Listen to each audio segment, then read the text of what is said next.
The one and only India's भजन सम्राट श्री अनूप जलोटा जी। ऐसी लागी लगी। दोनों को पद्मश्री, पिताजी पद्मश्री आपके पिताजी को, आपको। तो ये तो जब आपके पिताजी को मिला तब तो आपको पता ही, लेकिन जब ये बात आपको पता चली कि आपको भी मिल रहा है तब आपके मन में क्या भावना? मुझे बड़ी खुशी हुई और उस वक्त मैं बॉम्बे एयरपोर्ट पे था। तब कैसे हो गया सर वो बिग बॉस वाला? वो जसलीन वाला तो ड्रामा था, पता ही नहीं लगा, पता ही नहीं, मैं तो सिक्सर मार गया हर एक बॉल को कि ऐसा कुछ होने वाला है। तो आप मूव करते हैं वहाँ पे? हाँ, हम चले जाते। तब भी चले जाते? हाँ, हालांकि मेरे अंदर गुस्से का एलिमेंट नहीं है, लेकिन कुछ लोगों को लगता है कि स्क्रिप्टेड है, कुछ लोगों को लगता है कि नहीं रियल है। रियली रियल है। अच्छा, रियली रियल है। हाँ, अंदर वो लड़ाइयाँ होती हैं, अपने आप लड़ाइयाँ जन्म लेती हैं। इरिटेशन लोगों को होता है, इरिटेट करते हैं। चाय मिलती है, कॉफ़ी नहीं मिलती।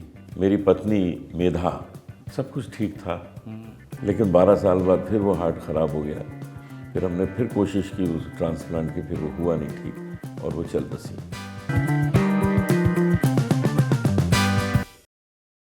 नमस्कार दोस्तों, मैं हूं आपका होस्ट, आपका दोस्त मयंक तिवारी।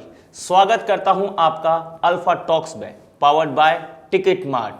दोस्तों, जब संगीत का नाम आता है तो मन में भक्ति का भी एक रस उमड़ जाता है, और जब भक्ति का रस उमड़ जाता है तब मन में एक ही नाम आता है, the one and only India's bhajan सम्राट श्री अनूप जलोटा जी। ऐसी लागी लगन, मीरा हो गई मगन, वो तो गली गली गली गली हरि गुन गाने लगी, महलों में पली बन के जोगन चली, मीरा रानी दीवानी कहाने लगी। ऐसी लागी लगन, मीरा हो गई मगन। सर, ये जो लगन लगी और मीरा हो गई मगन, ये तो ठीक है, लेकिन ऐसी बन गई ये धुन, दुनिया हो गई मगन, वो तो गली गली अनूप गाने गाने लगी। सर जी, बहुत बहुत स्वागत है आपका अल्फा टॉक्स में। बहुत शुक्रिया, बहुत शुक्रिया। कैसा लग रहा है सर आज आपको के? मैं बहुत अच्छा लग रहा है। अब तो शुरुआत है, अब धीरे धीरे देखते हैं। अभी तो सिर्फ मेकअप ही कराया आंचल से, और तो कुछ शुरू तो अब हुआ प्रोग्राम। शुरू करें अंताक्षरी लेके प्रभु का नाम। सर, जहाँ तक हम जानते हैं कि आपकी शुरुआत बहुत ही एक प्रसिद्ध घराने से हुई है, जहाँ पे आप बचपन में ही संगीत में पले बड़े रचे, आपके डीएनए में संगीत है, आपके कहते ना बिल्कुल अंग अंग में, रोग रोग में संगीत से बिल्कुल है। तो कहाँ से, मतलब फिर आपको क्या लगा कि चल यार मैं शुरू करता हूँ? देखिए, 7 साल का था मैं और स्टेज पे गाया, कॉन्फिडेंस आ गया, और फिर रोज़ गा रहे हैं तब से। 64 ईयर से रोज़ गा रहे हैं। कोई ऐसा दिन नहीं होता कि प्रोग्राम ना हो, रिकॉर्डिंग ना हो, कुछ ना कुछ रोज़ हो रहा है। तो इसी को ज़िंदगी कहते हैं, खूबसूरत ज़िंदगी। आपको पता है आपने लोगों के दिलों में अपनी क्या जगह बनाई?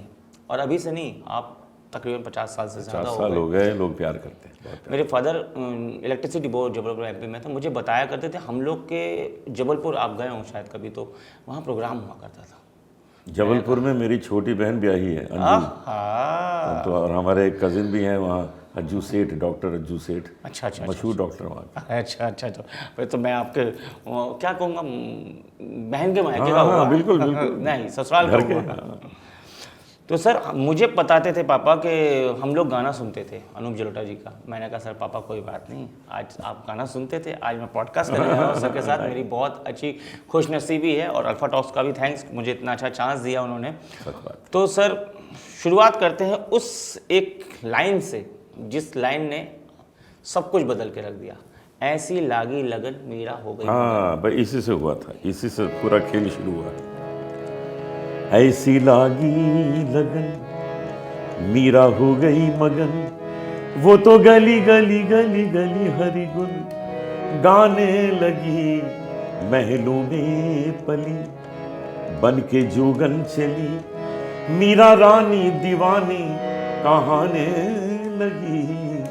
ऐसी लागी लगन, मीरा हो गई मगन। सर, ये गाना इतिहास कैसे बन गया? इसके पीछे की छोटी सी एक बैक स्टोरी हमको सुनाइए। देखिए हुआ क्या था कि मैं 1977 में अमेरिका में न्यू जर्सी में एक हमारे दोस्त थे बल्लू दोरवानी, हमारे प्रोग्राम भी ऑर्गेनाइज करते थे, तो उनके यहाँ लंच खा रहा था। Lunch, okay. तो लंच खाते खाते उनकी वाइफ ने मुझे एक किताब दी कि देखिए इसमें बड़े अच्छे भजन है, तो मैं लेफ्ट हैंड से देख रहा था, ऐसे खा रहा था। अच्छा। एक पेज पे मैं रुक गया, उसमें लिखा हुआ था ऐसी लागी लगन मीरा हो गई। मैं उसको लिटरली ये लिखा हुआ था कहीं पे? हाँ, किताब में था। हाँ हाँ।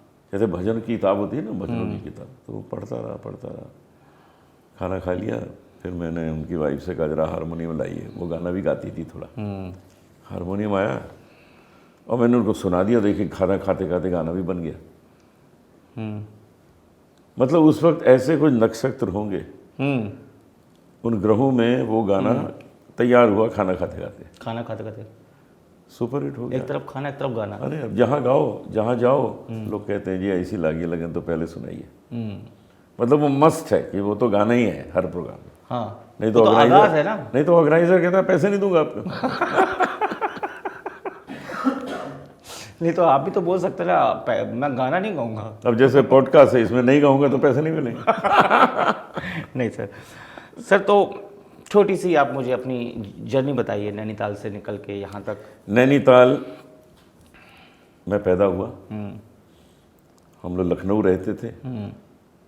मेरे मम्मी पापा ने, गर्मियाँ थी, जुलाई का महीना, तो कहते चलो, अभी तो लगता है कि मैं गर्भ में था माँ के। ओके। तो पिताजी ने कहा लगता है अभी महीना डेढ़ महीना बाकी है, चलो नैनीताल घूम के आते हैं। तो दोनों गए, 3 आ गए। मैं वहीं पैदा हो गया, नैनीताल में पैदा हो गया, आ गए। क्योंकि 71 साल पहले क्या पता होता था किस दिन पैदा होंगे। अंदाजा लगाया जाता था 1 महीना बाकी है, 2 महीना बाकी है। इतनी मेडिकल साइंस थोड़ी थी कि आज तो पता होता है बुधवार को 2 बजे बेटा पैदा होगा। एग्जैक्ट टाइम बता है ना, अब थोड़ी। उन दिनों कहाँ था वो सब। पहले कुंडली निकाल के रख देगी। हाँ, तो उन दिनों तो कहाँ ये सब पता था। तो बस पैदा हुए, हमको लेके लखनऊ आ गए। लखनऊ में रहे 20 साल। First 20 years in Lucknow. खूब गाया, बहुत मज़ा। लखनऊ मतलब बहुत प्यारा है मेरे लिए। फिर बम्बई आ गए। बम्बई में आके देखा तो यहाँ तो कोई हमको जानता ही नहीं। लखनऊ में गली गली में नाम था। तो हमने यहाँ कोरस में गाना शुरू कर दिया। कोरस में 320 रुपये महीना। हाँ, शुरू कर दिया। ये भी मैंने सुना है। हाँ। और उसके बाद लोगों ने जानना शुरू किया, गाना धीरे धीरे सुनना पसंद किया। और आज देखिए आप हमारा इंटरव्यू ले रहे हैं, यहाँ तक पहुँच सर ये तो यहाँ तक आ गए। ये तो मैं कल जाके जब मेरा कभी कोई पॉडकास्ट लेकर तब बताऊंगा कि मैं वहाँ पैदा हुआ था और यहाँ तक पहुँच गया। सर एक बहुत अच्छा जो सौभाग्य है आपकी लाइफ में, मैं कहूँगा इसे, क्योंकि आप एक ऐसे परिवार में जन्मे हैं। वैसे बहुत कम होता है कि एक ही परिवार से 2 लोगों को भारत के एक बहुत बड़े पुरस्कार से सम्मानित किया। दोनों को पद्मश्री, पद्मश्री, आपके पिताजी को, आपको। तो ये तो जब आपके पिताजी को मिला तब तो आपको पता ही, लेकिन जब ये बात आपको पता चली कि आपको भी मिल रहा है, तब आपके मन में क्या भावना थी? मुझे बड़ी खुशी हुई। और उस वक्त मैं बॉम्बे एयरपोर्ट पे था, अपना बैग उठा रहा था बेल्ट से। तो मुझे फ़ोन आया होम मिनिस्ट्री से कि जी हम आपको इस बार पद्मश्री देना चाहते हैं, आपको मंजूर है? मैंने कहा बिल्कुल मंजूर है। तो उसके बाद तुरंत मैंने पहले अपनी माँ को फ़ोन किया कि आप बहुत खुश होंगी कि इस बार मुझे पद्मश्री मिल रहा है। तो कहने लगी हाँ मुझे भी बड़ी खुशी है, अब आज से ज़रा ठीक से गाना। अच्छा, आज से ठीक से गाना। सर आपने लगभग हर भाषा में गाना गाया है, भोजपुरी भी आपने गाया है। तो सर अगर भजन सम्राट भोजपुरी गा रहे हैं तो हमने सुना तो है, बट समक्ष देखना चाहते हैं। सुनिए। हो गोरिया मारो ना नजरिया, हो जियरा लहर लोट हुई जाए। भाई वाह, हो गोरिया मारो ना नजरिया, हो जियरा लहर लोट हुई जाए। जियरा लहर लोट हुई जाए, जियरा लहर लोट हुई जाए। गोरिया मारो ना नजरिया, हो जियरा लहर लोट हुई जाए। सर कितना पुराना हो गया? 60 साल। 60 साल? 60 साल से गा रहा हूँ इसको, मजा आ रहा है। आज भी लोग सुन रहे हैं वैसे, ताजुब हो रहा है पहली बात तो। लोग सुन रहे हैं वैसे ही। आप क्या 5 साल की उम्र से आप मतलब 7 तो 64 साल से मैं गाना गा रहा हूँ मंच पे, 64 ईयर्स। मुझसे तो सर आप 1-2 साल ही बड़े लग रहे हो बस। भाई मैं 71 का हूँ, 71 प्लस, जुलाई में 72 हो जाऊंगा। सर तो ये सेहत का राज है। राज एक ही है, खुश रहते हैं। हाँ ये तो है सर, प्रसन्न आपको रहते हैं। हमेशा खुश ही देखा बस है, वही है, मुस्कुराते रहता है, वही राज है, चाहे और कुछ भी होता रहे भी हो आपकी लाइफ जीवन में, आप मगन हम मगन हैं, लगन है और मगन है। सर जितने भी आपने भजन गाए, हमें तो सब पसंद है, दुनिया को सब पसंद है, आपका फेवरेट भजन कौन सा? सुनाऊं? बिल्कुल। जग में सुंदर है दो नाम, चाहे कृष्ण कहो या राम, बोलो राम राम राम बोलो, श्याम श्याम श्याम, बोलो राम राम राम बोलो, श्याम श्याम श्याम। जग में सुंदर है दो नाम, चाहे कृष्ण कहो या राम, बोलो राम राम राम बोलो, Shyam Shyam Shyam. It's your favourite sir? बहुत पसंद है। और सर जितने भी आपने नॉन फिल्मी मतलब फिल्मी गाने गाए होंगे, मतलब भक्ति के अलावा, उसमें से आपका फेवरेट खुद का गाया हुआ फिल्मी गाना कौन सा? कोशिश करके देख ले, दरिया सारे नदियां सारी, दिल की लगी नहीं बुझती, बुझती है हर चिंगारी। 16 बरस की बाली उम्र को सलाम, है प्यार तेरी पहली नजर को सलाम। ये मैंने और लता जी ने एक साथ गाया था। और सर ये गाना ही शायद आपकी लाइफ का एक बहुत बड़ा टर्निंग पॉइंट बना, जहाँ पर इंडस्ट्री में लोगों ने फुल फ्लैजेस समझ लिया कि यार कोई भारी भरकम आवाज वाला आदमी सुपर हिट है। Super hit. आपकी सर आपको मतलब एक होता है ना कि बच्चे की आवाज़ सुन के माँ बाप बोलते हैं कि नहीं यार इसको सिंगर बनना चाहिए, या बच्चे को खुद रियलाइज होता है मैं सिंगिंग कर सकता हूँ, प्लीज़ मुझे गाने दो। आपके साथ क्या सीन था? मैं एक्चुअली जब पिताजी हमारे रियाज करने बैठते थे तो मैं उनके साथ बैठ जाता था। अच्छा। तो उनको पता लग गया इसको शौक है, और तो नहीं बैठते थे, वी आर 5 ब्रदर सिस्टर्स। तो जब उनको लगा यही बैठता ठीक है इसको सिखाते, उन्होंने सिखाना शुरू कर दिया। तो मुझे तो हमेशा पॉजिटिव घर से वो एटमॉस्फेयर ही मिला है कि भाई गाओ, चलो गाओ। अभी तक गा रहे हैं। आपकी आवाज़ में गा रहे हैं। जो बेस है वो गायकों की आवाज़ में बहुत रेयर में होता है, मतलब ये आवाज़ का जो बेस मतलब, और जिस ताकत लगा, जो ताकत भी क्या मतलब आपका तो बस ये है कि अगर आप भाई प्रेम करो गाने से तो गाना अच्छा होता है। अगर आप दो से चिल्ला भी दो तो शायद कांच में सुन रो रो रो रो। सर और एक चीज़ कि भजन और फिल्मी गानों के अलावा आपने जो अलग अलग भाषाओं में गाने, आपने लगभग कितनी भाषाओं में? करीब 10 भाषाएं। 10 भाषाएं में। तो उन सारी भाषाओं को में से हिंदी छोड़ के आपको कौन सी भाषा है जिसका एक गाना बहुत ज़्यादा पसंद है कि ये गाना मुझे बहुत पसंद है? मेरा खुद का बंगाली में बहुत पसंद है। अरे वाह सर, प्लीज हो जाए। बिल्कुल।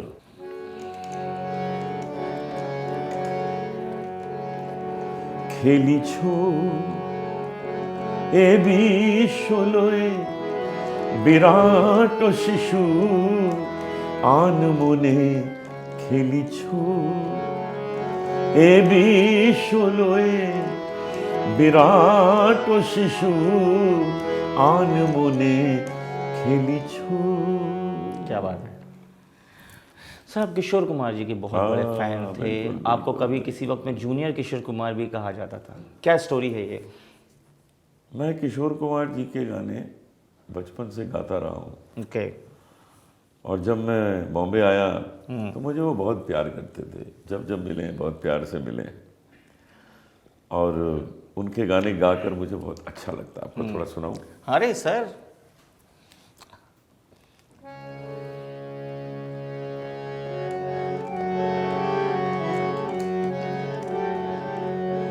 चिंगारी कोई भड़के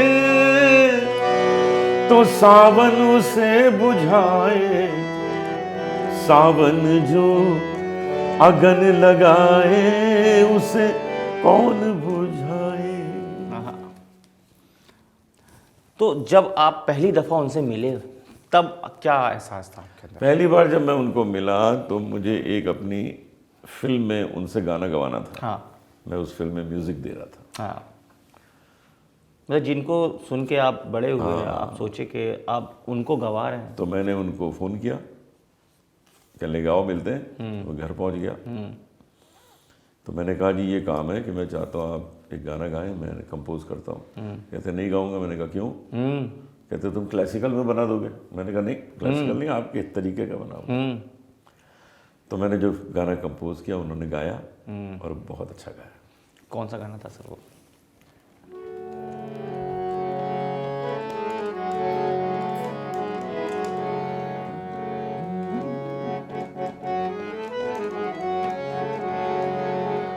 जिंदगी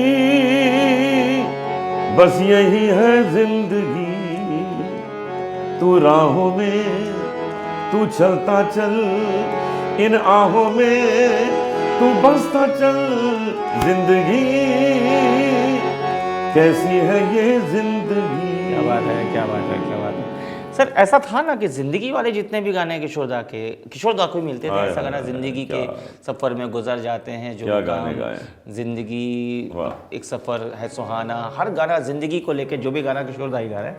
एक ये कितना अच्छा गाया था उन्होंने, जीवन से भरी तेरी आंखें मजबूर करे जीने के लिए, जीने के लिए सागर भी तरसते रहते हैं तेरे रूप का रस पीने के लिए, पीने के लिए। जीवन से भरी तेरी आंखें।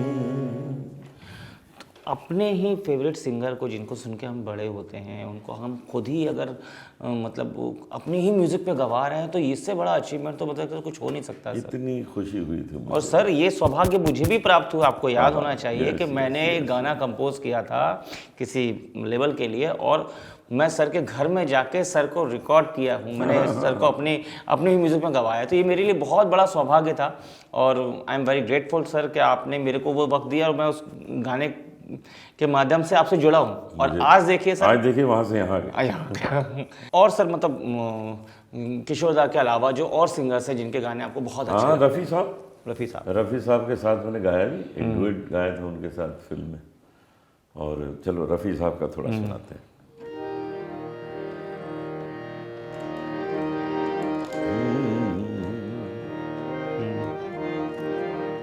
चौदहवीं का चांद हो या आफताब हो,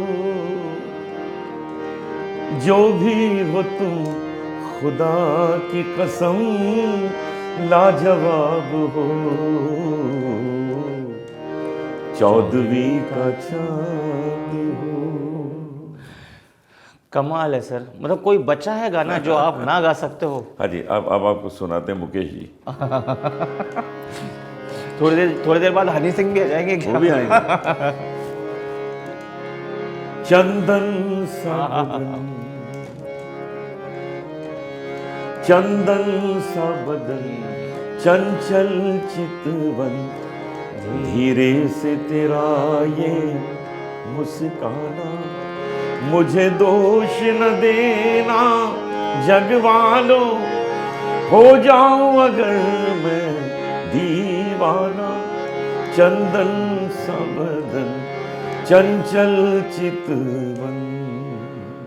क्या बात है सर। आपने अपनी ज़िंदगी में बहुत सारे सिंगर्स को मौका दिया है और आज की तारीख में बहुत सिंगर्स ऐसे हैं जो बॉलीवुड में और इंडस्ट्री में अपना नाम बना भी चुके हैं, बहुत अच्छे मुकाम पर हैं। तो ऐसे कौन से सिंगर्स हैं जिनको देख के आपको लगता है कि यार इनको मैंने मौका दे के बहुत सही काम किया, क्योंकि ये मेरे दिए गए मौके पे बिल्कुल खरे उतरे? देखिए, मैं ये नहीं कहूँगा कि मैंने मौका दिया, मैं एनकरेज करता हूँ। किसी में मुझे कुछ खास बात नज़र आई तो मैं उसको एनकरेज करूँगा। जैसे उदित नारायण की आवाज़ मुझे बहुत पसंद थी। मैंने उनको जब शुरू में वो आए थे तो एक डुएट मैंने गवाया अपनी म्यूज़िक में, तो वो मैंने आशा भोसले जी के साथ गवाया। सर बोलने से नहीं होगा। है ना। वो मुझे एक्चुअली मुझे याद भी नहीं नहीं कौन सा नहीं, बोलने गाना से था। अच्छा गाना याद नहीं है। याद। ओके। और मैंने जसविंदर नरूला जी को सुना, हाँ। दिल्ली में, बहुत पसंद आया। तो मैंने कहा आप यहाँ क्या कर रहे हैं, आप आइए बॉम्बे आइए, आपको मिलाते हैं म्यूजिक डायरेक्टर से। उन्होंने कितना नाम कर लिया। ऋचा शर्मा इसी तरह ही उन्होंने नाम किया। ऐसे कुछ और भी अच्छे हैं जिनको मैं, कुछ पैमेला जैन एक बहुत अच्छा गाता है। हाँ। तो वो मुझे एक बार रायपुर भिलाई उधर मिली, मैंने कहा यहाँ क्या कर रहे हो, आओ ना, हो जाएगा सब इधर। तो अगर किसी में कुछ विशेषता है तो अब जैसे कवियों में मुझे मनोज मुंतशिर बहुत पसंद आए, हाँ। तो उनको भी मैं शुरू में सपोर्ट करता रहा। इस तरह जो लोग अच्छे हैं वो आएँ, काम करें, क्योंकि उनकी यहाँ ज़रूरत है। वो यहाँ रहेंगे तो हमारी इंडस्ट्री और खूबसूरत बनेगी। सर गाना गाते गाते गाते गाते आपको अचानक से ऐसा क्या लगा कि आपको लगा कि यार मैं तो एक्टिंग भी कर सकता हूँ, और आपको वेब सीरीज के अंदर, देखिए ऐसा है, वो भी इतना अच्छा रोल, और वो मतलब इट्स मतलब मैं बिलीव नहीं कर रहा हूँ कि ये नेता का रोल था नेता। वो। और ये अनूप सर है यार, ये तो एक्टिंग कर रहा है भाई, एक्टर है सिंगर है। मुझे सब कंफ्यूजन था, मतलब क्या था सर वो इतना गजब का ट्रांसफॉर्मेशन। क्या कि मैं बचपन से स्टेज प्ले करता रहा हूँ, राइट, अपने स्कूल डेज में, कॉलेज डेज में। तो एक्टिंग तो है ही अंदर, करते थे। अभी गाने में भी एक्टिंग होती है। हाँ, गाने में भी एक्टिंग होती है obviously। तो हमने कई फिल्मों में काम किया। अच्छा। बहुत सी फिल्मों में काम किया। एक फिल्म थी प्यार का सावन। प्यार का सावन। उसमें 2 हीरो थे, मैं और अरुण गोविल, और 2 हीरोइन देवश्री रॉय और साधना सिंह। अच्छा, दोनों आध्यात्मिक हीरो। और वो हमने कहाँ शूट किया? अयोध्या में। और कोई जगह? मतलब ये सिर्फ 35-40 साल पुरानी बात कर रहा हूँ। अच्छा। बड़ी अच्छी फिल्म बनी थी। और उसके बाद 10-12 फिल्में और बंगाली फिल्म में भी काम किया। वहाँ भी मैं बंगाली फिल्म में हीरो था। और गुजराती फिल्म में किया है, मराठी में किया है। मराठी में किया? हाँ। तो गाना और एक्टिंग ये बहुत नज़दीक का सब्जेक्ट है दोनों। हाँ, क्योंकि एक्सप्रेशन तो दोनों में लाने हैं। दोनों में लाने हैं। तो अगर किसी को शौक है तो अपना काम पूरा कर लेना चाहिए। मुझे शौक है तो मैं कर लेता हूँ, अभी भी करता हूँ। अभी आपने रिसेंट में जो वेब सीरीज की थी, मेरे ख्याल से पाताल लोक, फिर एक और आने वाली है भूत मंडली, उसमें मैं हूँ। और भी कई 2-3 भोजपुरी फिल्म। पाताल लोक के तो शायद लास्ट के कुछ एपिसोड्स में आपका एंट्री हो जाती, तो मैं जब अभी पार्ट 2 में भी आया हूँ। पार्ट 2 अभी आया है। पार्ट 2 तो मैंने देखा है, उसमें भी मैं हूँ ना। अच्छा है आप उसमें? फर्स्ट में भी है, सेकंड में भी है। तो सर मैं सर 5वें-6वें एपिसोड जब आपके एंट्री, मैंने कहा सर ये छोटा सर कैसे आ गया, ये क्या हो गया? मेरे को लगा फिर शायद ऐसा लोगे प्रोग्राम, कहीं कोई प्रोग्राम का शो, लेकिन नहीं सर, आप तो अलग ही थे। मतलब गाने वाने का कोई लेना देना नहीं उस कैरेक्टर के साथ। म्यूजिक सर तो गाना हो गया, एक्टिंग हो गया, प्रोडक्शन, फिल्म प्रोड्यूस भी किए हैं आपने, फिल्म बहुत प्रोड्यूस, म्यूजिक प्रोड्यूस किया आपने, म्यूजिक डायरेक्शन दिया है। तो सब कुछ है, सब कुछ है। दिल खुश फिर है। सर अब एक लाइफ में ऐसा टर्न आता है जो सबको पता है कि आपको, मतलब कैसे हो गया सर वो बिग बॉस वाला? अरे बहुत अच्छा हुआ वो। मैं आपको बताऊं उससे मुझे कितना फायदा हुआ है। आज जो लड़की मेकअप कर रही थी आंचल, वो मुझे बिग बॉस से जानती है, मेरे म्यूजिक से नहीं जानती है। हाँ, बहुत से लोग हैं सर। हाँ, जो लोग कहते बिग बॉस में देखा था, तो मेरी एक नई ऑडियंस तैयार होगी ना। ऐसे 10-12 करोड़ देश में हो गए जो मुझे एज सिंगर नहीं जानते थे। हाँ। फिर जब बिग बॉस में देखा तो मेरा गाना भी सुनने लगे, तो मेरी ऑडियंस कितनी बढ़ गई। तो मुझे बिग बॉस से बहुत लाभ हुआ। और वो जसलीन वाला तो ड्रामा था, तो थोड़ी कोई, हम तो उसके टच में ही नहीं है, कभी मिलते ही नहीं है, बात भी नहीं होती है। लेकिन जो वो ड्रामा था, तो ड्रामा तो इसीलिए होता है कि उसके चर्चे हों, तो चर्चे हुए। मैं आपको सच बताऊं, जब आप बिग बॉस में आए तो आप हमेशा से मेरे लिए बहुत फेवरेट रहे हो। तो मैंने वो बिग बॉस के एपिसोड में जब आए हो तब मैंने आपकी एंट्री देखी, सब कुछ था। लेकिन जैसे वो शुरुआत हो गई उस चीज़ की, उस ड्रामे की शुरुआत जब हो गई, तो फिर मैंने नहीं देखा, क्योंकि मेरे मन में आपकी एक छवि थी और मुझे तो लग ही रहा था कि शायद पता नहीं कितना सच है कितना नहीं है। तो मैंने कहा मैं ये नहीं देखूंगा, क्योंकि वो क्या होता है, वो एक बार दूध में अगर नींबू जरा सा पड़ जाए तो फट जाता है, तो मुझे देखना ही नहीं है। तो लोग मुझे कह रहे तुम यार क्या है देखना, मैंने भी नहीं देखा। मैंने बिग बॉस आज तक देखा ही नहीं है। लेकिन उसके बाद सर जब पॉडकास्ट की बारी है, मैंने आपके और भी पॉडकास्ट देखे, इंटरव्यूज़ देखे, आपकी अदालत में भी गए थे, वहाँ पे भी सारी चीज़ें वहाँ सुनी भी मैंने। पूरा हाँ, इंटरव्यू करा। तो मैंने कहा यार इस पे अब ये जो सवालात इन लोग कर रहे हैं बार बार एक ही चीज़, और आप भी रिपीटेडली एक ही चीज़ को बार बार कंटिन्यूसली मुस्कुराते हुए बोल रहे हो कि देखो ये चीज़ ड्रामा था, ये चीज़ ऐसा था वैसा था, मेरा कुछ भी नहीं। और उससे लोगों ने ये तक अंदाज़ा लगा लिया कि जो 50 साल से संगीत को लेकर के पूरे देश को, दुनिया को इतनी सेवा प्रदान कर रहा है, वो एक छोटी सी घटना से उसका पूरा इमेज को रिन्यून कर दिया। उसके बाद बढ़ गया और हंगामा हो गया उसके बाद। ये तो होता है बाइकआउट करने के बाद मैं आपको पिक्चर ऑलरेडी बताऊं जाती कि है। इतना मतलब इस वक्त मैं 70 साल की आयु के बाद तो इतने कार्यक्रम दुनिया भर में होने शुरू हो गए कि मैं इसके पहले तो इतना काम ही नहीं किया, मैंने जॉब कर रहा हूँ, तो मुझे तो इन सब चीज़ों का बहुत लाभ हुआ है, कोई नुकसान नहीं हुआ। मुझे फिर भी सर मतलब जो घटा उस समय स्टेज के ऊपर, 1.5 महीने का था। जहाँ पे जसलीन ने कहा कि ऐसा है वैसा, तो आपको बिल्कुल अंदाजा था ही नहीं कि ये बोलने वाली कुछ है। नहीं, पता ही नहीं था मुझे ये होने वाला है। हम तो गुरु शिष्य की तरह गए थे। हाँ। जब उसने कह दिया मेरा इनसे अफेयर है, मैंने कहा चलो ऐसे ही सही, 1.5 महीना गुजार आते हैं। उसके बाद बाहर आके हमने बता दिया कि हम तो इसका कन्यादान करने वाले हैं। अच्छा, अंदर तो आपको पता भी नहीं होगा कि बाहर क्या चल रहा है? कुछ नहीं। आपने कहा था बाहर आते साथ आपकी मम्मी का फ़ोन आया था? हाँ, मम्मी का नहीं, मम्मी से मैं मिला। अच्छा, मिले आप? जैसे मैं बाहर आया तो सबसे पहले मम्मी से मिला। तो मम्मी ने पूछा क्या चल रहा है? उन्होंने पूछा ये जसलीन कौन है। हाँ। पता ही नहीं था किसी को, भाई कोई तो जानता आपको ही नहीं। हैरानी तो हुई होगी ना सर बाहर आकर के क्या नहीं, कोई जानता ही नहीं था ना जसलीन को। नहीं, आपको तो हैरानी हुई होगी ना कि ये क्या चल रहा था? मुझे हैरानी नहीं हुई, मुझे ये अंदाजा था, लग गया था। बाहर जरूर चर्चा हो रही होगी, लेकिन इतनी हो रही होगी ये नहीं पता। अच्छा, कहीं आपको इसके पीछे कोई ऐसी थ्योरी या कॉन्स्पिरेसी समझ में आई कि पहले से प्री प्लान था आपको उस तरीके से ले जाकर के, कि वहाँ जाके सडन इन लोग का मूड बना? ऐसा कुछ भी नहीं, एक बार अंदर जाके जो शुरू हो गया, और किसी ने मुझे इतना भी नहीं देखा कि मैंने उसका कभी हाथ भी पकड़ा हो, कुछ था ही नहीं ऐसा। नहीं, जैसे कि आपने कहा कई बार कि आज जसलीन ने आपको अप्रोच किया था, उनके फादर ने अप्रोच किया था कि आपको पॉडकास्ट के लिए चलना है, वो सॉरी बिग बॉस के लिए चलना है, तो आपने कहा कि पहले तुम जाओ तुम्हारा नाम हो जाएगा, फिर जोड़ी की बात आई, फिर आपने कहा गुरु शिष्य की तरह हम चलते हैं। तो अब आपको ऐसा लगता है कभी पीछे मुड़ के देख के 6-7 साल तो शायद हो चुके इस बात को, कि नहीं यार ये शायद इन लोग ने जानबूझ के किया होगा, या और किसी ने जानबूझ के किया होगा? कुछ भी नहीं। मेरे लिए वो एक बहुत इंटरेस्टिंग एपिसोड था लाइफ का, और वो हो गया, बहुत अच्छा हो गया। आपने बहुत हंसते हुए इस चीज़ को निकाला है। हाँ, मुझे फर्क ही नहीं कि यॉर्कर आ रही है, कि गुड लेंथ आ रही है, कि फुल टॉस आ रही है, आप सारी बॉलों को प्यार पता ही नहीं लगा, पता ही नहीं, मैं तो सिक्सर मार गया हर एक बॉल को। हाँ, कुछ पता ही नहीं लगा, हंसते हंसते कट जाए रास्ते। सर इससे रिलेटेड अगर आपको ज़रा सी भी भनक होती कि ऐसा कुछ होने वाला है, तो आप मूव करते वहाँ पे? हाँ, हम चले जाते। तब भी चले जाते? हाँ, अरे एक एक्सपीरियंस हुआ। नहीं, अगर पता होता कि ये ऐसा करेंगे मेरे साथ, ये ऐसा होगा, तो भी चले जाते, तो भी चले जाते, क्योंकि मुझे जरा, हम भी खतरों के खिलाड़ी।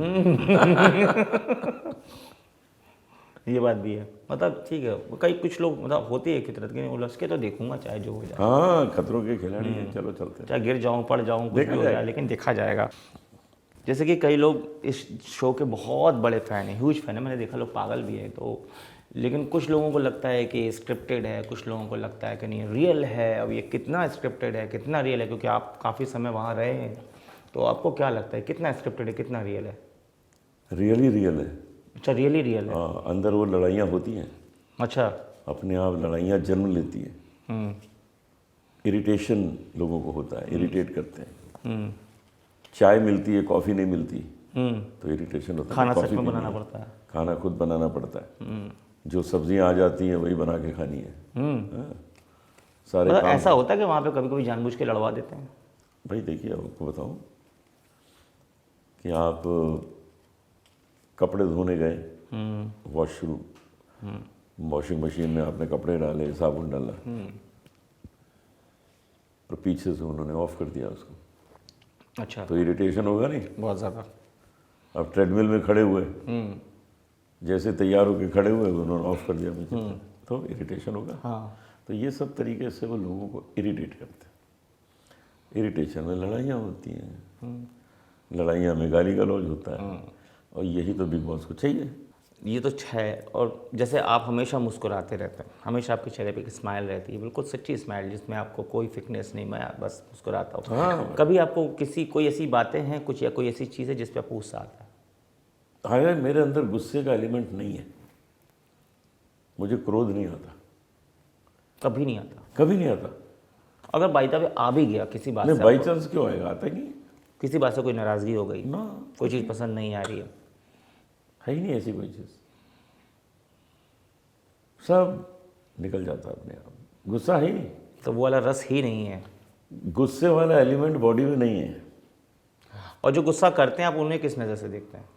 वो अपनी तबीयत खराब कर रहे हैं। गुस्सा करने से उनका ब्लड प्रेशर हाई होता है। गुस्सा क्यों नहीं करना चाहिए? और गुस्सा इसलिए नहीं करना चाहिए कि गुस्सा जो है वो दूसरे की गलती पे आता है। अच्छा, जैसे मैं अभी मंगवा लूँ, एक कप चाय लाइए, चाय यहाँ आए और उसके हाथ से नीचे गिर जाए, तो हम गुस्सा हो जाते हैं, ये क्या किया, उसकी गलती से हुई है, तो क्यों गुस्सा हो रहे भाई, उसको गुस्सा होना चाहिए, उसको गुस्सा उसकी गलती से हुआ। तो मुझे लगता है कि दूसरे की गलती से हम लोग को गुस्सा आता है, तो नहीं आना चाहिए। नहीं आना चाहिए। लेकिन जब आप प्रोग्राम्स में जाते हैं और भी इवेंट्स में जाते हैं, तो जैसे आज पहले कल्चर था ऑटोग्राफ लेने का, कल्चर है फ़ोटोज़ लेने का, सेल्फीज़ लेने का, बार बार खिंचवा लेते हैं, बार बार खिंचवा लेते हैं, फ़र्क ही नहीं पड़ता कोई। आप एक बार किसी को कहीं किसी प्रोग्राम में बोले थे, कोई बोलता है कि सर ऐसे ले लूँ, सर ऐसे ले लूँ, बैठ के ले लूँ, तो आप कहते हैं लेट के ले। बिल्कुल। अनूप सर, आज तक की आपके इस करियर में अगर आप सबसे ज़्यादा अपने जीवन में आपकी सफलता के पीछे किसी चीज़ को अगर क्रेडिट देना चाहेंगे तो किसको देंगे? देखिए, सफलता कई कारणों से मिलती है। सबसे पहले तो गुरु कृपा होनी चाहिए, ईश्वर कृपा होनी चाहिए, उसके बगैर तो होता नहीं, क्योंकि गला जो मिला वो ईश्वर से मिला। जो हमने गाना सीखा अपने पिताजी से सीखा, गुरु से सीखा, तो वो तो सबसे पहले हो गया। अब डिसिप्लिन है, जो सही की है सक्सेस की, वो है डिसिप्लिन और आपका व्यवहार। मैं बचपन में अपने पिताजी से पूछता था कि ठीक है, आपने सिखा दिया, आपने रियाज करा दिया, हम गाने लगे, सब ठीक है, सक्सेस कैसे मिलेगी? तो कहते वो तो बहुत आसान है। मैंने कहा आसान कैसे? कहते अगर तुम्हारा टैलेंट 19 है, तुम्हारा व्यवहार 20 है, तो सक्सेस मिलेगी 21। टैलेंट 19 है, व्यवहार 20 है, तो सक्सेस मिलेगी 19, मतलब 21। और अगर तुम्हारा टैलेंट 21 है, व्यवहार 20 है, तो सक्सेस मिलेगी 19। मतलब सबसे ऊपर व्यवहार, एटीट्यूड। वो ज़रूरी कि आकर आप कैसे लोगों से मिलते हैं, अपने ऑर्गेनाइजर से कैसे बात करते हैं, ऑडियंस से कैसे बात करते हैं। अब कोई आए वो गाली गलौज करके बात कर रहा हो तो आप कहोगे यार जाने दो यार, इसको भगाओ यहाँ से, होगा कि नहीं? और अगर कोई अच्छा आता है, प्यार से बात करता है, तो लगेगा यार। कभी कोई ऐसा कोई किस्सा हुआ सर जहाँ पे आपको लगा कि प्रोग्राम के दौरान या कहीं पे भी कि यार ये बहुत ज़्यादा ही हो रहा है, जहाँ पे आपको अब लगता है कि शायद किसी कोई और होता तो उससे ज़रूर गुस्सा आ जाता, बहुत तेज़ गुस्सा आता, कोई भी एक ऐसी बात? ऐसा बहुत जगह होता है। हाँ, क्योंकि मुझे गुस्सा नहीं आता है, लेकिन मुझे इतना तो पता है कि दूसरा होता तो उसको आ जाता। हाँ, उसको वो जैसे साउंड सिस्टम बहुत ख़राब है, हाँ, मैं तो चला लेता हूँ, दूसरा आर्टिस्ट होता तो शायद गाता ही नहीं। तो बिना साउंड के भी चला लेंगे, आपकी आवाज़ में इतना पावर है। चला लेता हूँ। तो ऐसे आते हैं, ऐसे सिचुएशंस आती हैं, लेकिन मैं तो सब संभाल लेता हूँ, लेकिन मुझे पता दूसरा नहीं संभाल पाएगा। आपकी ज़िंदगी का सबसे ज़्यादा यादगार खुशी कब है, जब आपको अप्रतिम खुशी मिली? देखिए, एक तो बहुत खुशी हुई थी जब बेटा पैदा हुआ था, आज वो 27 साल का है, बहुत खुशी हुई थी। दूसरी खुशी अगर पूछिए तो मुझे 49 गोल्ड और प्लैटिनम डिस्क पंडित रविशंकर जी के हाथों मिली, एक ही फंक्शन में। लोगों को 1, 2, 3 डिस्क मिलती हैं, मुझे 49 एक साथ मिली। 49 gold disc, platinum disc, multi platinum, और वो भी पंडित रविशंकर जी के हाथों। तो मेरे लिए वो बहुत बड़ा दिन था। तो इस तरह की कुछ चीज़ें हैं, जो बातें हैं, जो भूलना मुश्किल है। उसी प्रकार से ये वही बताइए कि कोई ऐसा जीवन का ऐसा पल, ऐसी घटना जिसमें आपको सबसे ज़्यादा दुख मिला? हाँ, वो भी घटना है मेरी पत्नी मेधा, सब कुछ ठीक था, उसके हार्ट में कुछ खराबी आ गई, उसके हार्ट की मसल्स चलना बंद हो गई, तो हमने उसका हार्ट ट्रांसप्लांट करवाया अमेरिका में। तो 12 साल एक्स्ट्रा मिले नए हार्ट से, लेकिन 12 साल बाद फिर वो हार्ट ख़राब हो गया। फिर हमने फिर कोशिश की उस ट्रांसप्लांट की, फिर वो हुआ नहीं ठीक और वो चल बसी। वो कमाल की लेडी थी, कमाल की। ये उसका संगीत भी बहुत अच्छा, हमारे प्रधानमंत्री आई के हाँ, आई के गुजराल साहब की भतीजी, तो उसके साथ संगीत बहुत अच्छा था। उसमें लगन थी परिवार को बनाने की, इसीलिए उसने मेरे बेटे को बहुत अच्छे संस्कार दिए। तो ये सारी चीज़ें जो हैं जीवन में आती हैं जाती हैं, लेकिन अपनी जगह बना लेती हैं। कभी जब आपके जीवन में वो जब थी तो कोई, हालांकि मैं आपको इस मामले में दुखी नहीं करना चाहता, लेकिन ऐसा होता ना कि हाँ वो उनके लिए कोई ऐसा गाना हो जो आप हमेशा जब वो गाना गाते हो तो मैं आपको उनके लिए ये गाता था, यही गाता था जो मैं पहले गा चुका हूँ। 14वीं का चांद हो या आफताब हो, जो भी हो तुम खुदा की कसम लाजवाब हो। 14वीं का चांद हो। वो भी गाती थी क्या? उसको बहुत गाने का शौक था, उसने पंडित जसराज से गाना सीखा था। हाँ, मैं अभी कुछ दिन पहले हम आए थे आपके शास्त्रीय संगीत सीखा था। तो वो आपके लिए कौन सा गाना गाती थी? वो मेरे लिए एक बंदिश थी, वो गाती थी। पिया की नजरिया जादू भरी मोह लियो मन प्रेम भरी, पिया की नजरिया। राग यमन में बंदिश है, गाती थी। उसको क्लासिकल का ज़्यादा शौक था। आपका तो खुद का स्कूल, मतलब आपका खुद का ही, आप बच्चे आपके यहाँ सीखने आते हैं। हाँ, आज तक कितने बच्चे, मतलब आपको कुछ आइडिया हुआ कि यार इतने बच्चे मेरे से सीख के निकल गए आज? भले वो हज़ारों में होंगे, हज़ारों में होंगे। हाँ, बल्कि मेरी एकेडमी है लखनऊ में, Jalota academy of spiritual music, वहाँ पर संगीत सिखाया जाता है। भोपाल में भी है, गुवाहाटी में भी है। और वो जो संगीत में जो सिंगर्स की एसोसिएशन है उसका नाम मैं इसामरा में मैं चेयरमैन हूँ। इसी तरह भी हम काम कर रहे हैं सिंगल विंडो लाइसेंस। ये एसोसिएशन की बनाने की जो प्रेरणा थी या जो ख्याल था, ये विचार था, ये क्यों आया? क्योंकि रॉयल्टी की वजह से, ये इसलिए बनाया गया कि जैसे किसी के यहाँ शादी हो रही है, वहाँ पे गाना बज रहा है सोनू निगम का, तो उसमें एक कंपनी है IPRS, वो वहाँ से पैसे इकट्ठा करके और लिरिक राइटर और म्यूज़िक डायरेक्टर को देती है। तो सिंगर का क्या, सिंगर को नहीं देती है। तो सिंगर के लिए बनाई गई ऑर्गेनाइजेशन। तो लोगों को लगता था कि सिंगर तो प्रोग्राम से कमा लेते हैं, ठीक है, फिर इसमें भी मिलना चाहिए ना, इसमें ही मिलना चाहिए। क्योंकि तो इसामरा बनाई गई। इसमें जावेद अख्तर साहब ने बहुत मेहनत की थी, बहुत काम किया, और अब सिंगर को मिलती है, अब सिंगर को भी मिलती है, रॉयल्टी आती है, बढ़िया रॉयल्टी आती है। तो पहले ऐसा था कि सिंगर्स के संग थोड़ा सा शोषण हो रहा था। हाँ, तो अब मिलता है। हाँ, पहले मतलब जब तक ये नहीं था, मतलब जो नहीं है, हाँ, सिंगर्स को कि नहीं वो मिलता उनके गाने हैं, वो जबकि सिंगर एक लीड होता है गाने के अंदर। भाई किसी के गाने तो होता ही पे है।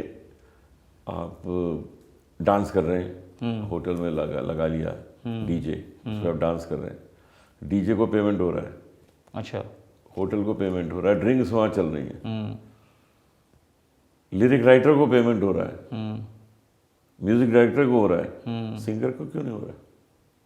हाँ, पार्शलिटी को सिंगर्स के बन रहा, तो उसके लिए हो गया काम, अब होता है। बड़ा, मतलब ये अब ये मतलब कितना समय हो गया इसको बने हुए?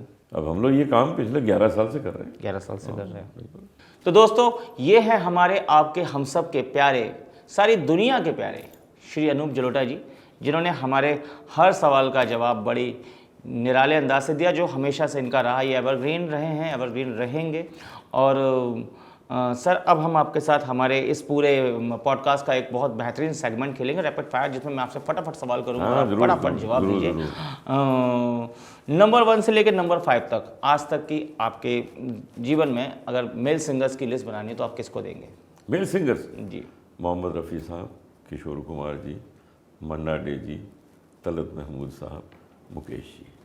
और उसके बाद के? उसके बाद अभी कुमार शानू, सोनू निगम और उदित नारायण, वो भी बहुत अच्छे हैं। फिर हरिहरन हैं एंड एस.बी. बाल सुब्रमण्यम, इतना बढ़िया गाते रहे। यशुदास जी, सब हमारे आगे बहुत अच्छे से। और सेम अगर हम फीमेल सिंगर्स पे जाते हैं तो? फीमेल में शुरू तो लता जी से ही होता है। लता जी, आशा जी, सुमन कल्याणपुर। फिर उसके बाद जो लौट आया उसमें श्रेया घोषाल है, सुनिधि है, साधना है, कविता कृष्णमूर्ति है। इन सब ने अपनी बहुत अच्छी जगह बनाई है। अलका याग्निक है।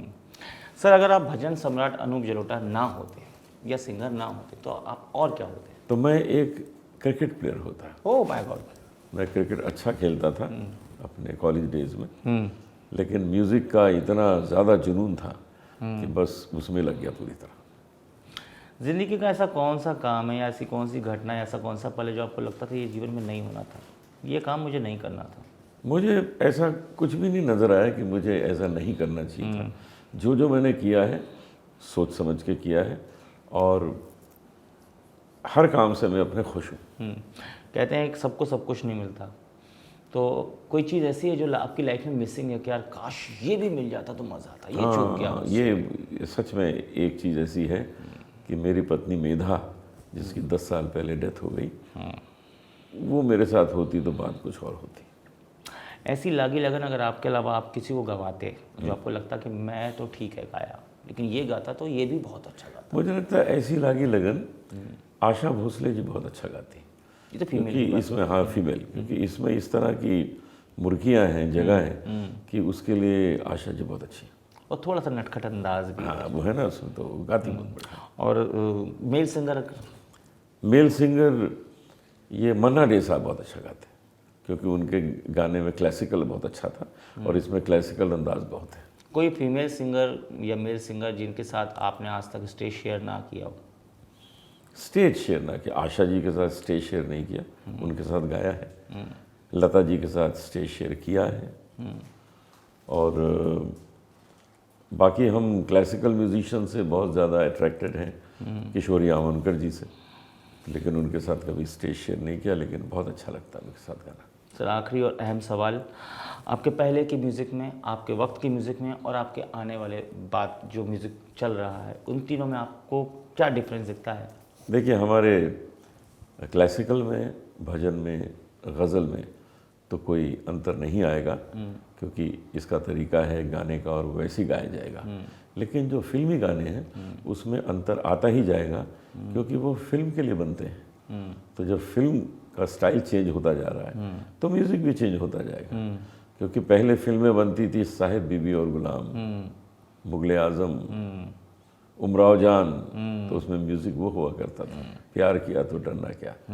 अब बनती है हाउसफुल, अब बनती है दबंग, तो उसमें तो मुन्नी को बदनाम होना पड़ेगा भाई। मुन्नी बदनाम से याद आया आपका एक किस्सा, जहाँ पे आप बता रहे थे कोई बंदी लड़की आपसे सिंगिंग मतलब गाना गा रही थी, तो सारे गा, हाँ, कुछ नहीं छोड़ रही थी बीच में, ताकि गा रे सानी सारे गा रे सानी सारे गा।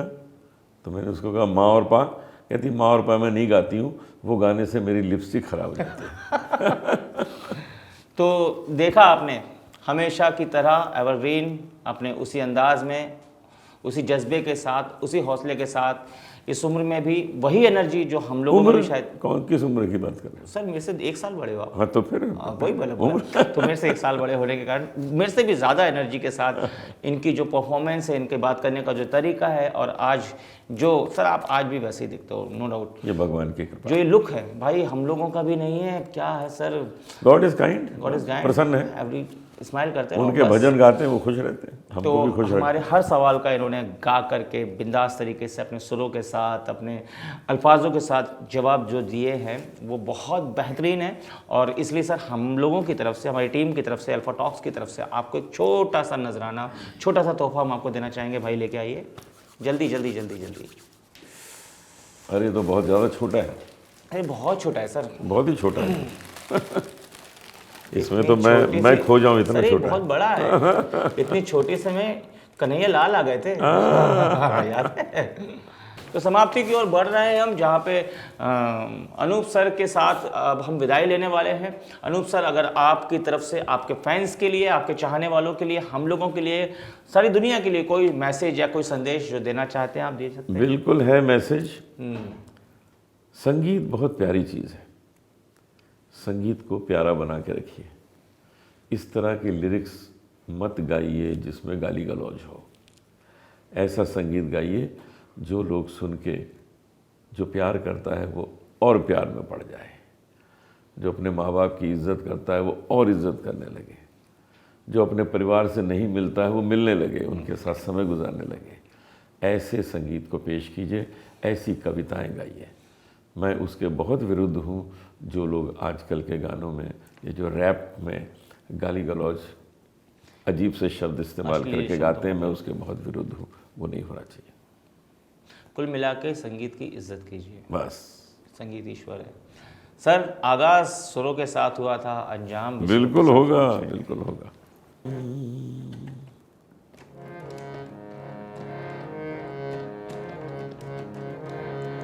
मेरे मन में कृष्णा, मेरे तन में कृष्णा, सांसों में कृष्णा, धड़कन में कृष्णा हो। मेरे मन में कृष्णा, मेरे तन में कृष्णा, सांसों में कृष्णा, धड़कन में कृष्णा हो। मेरे मन में कृष्णा। मुखड़े से काम नहीं चलेगा, अंतरा भी गाना पड़ेगा।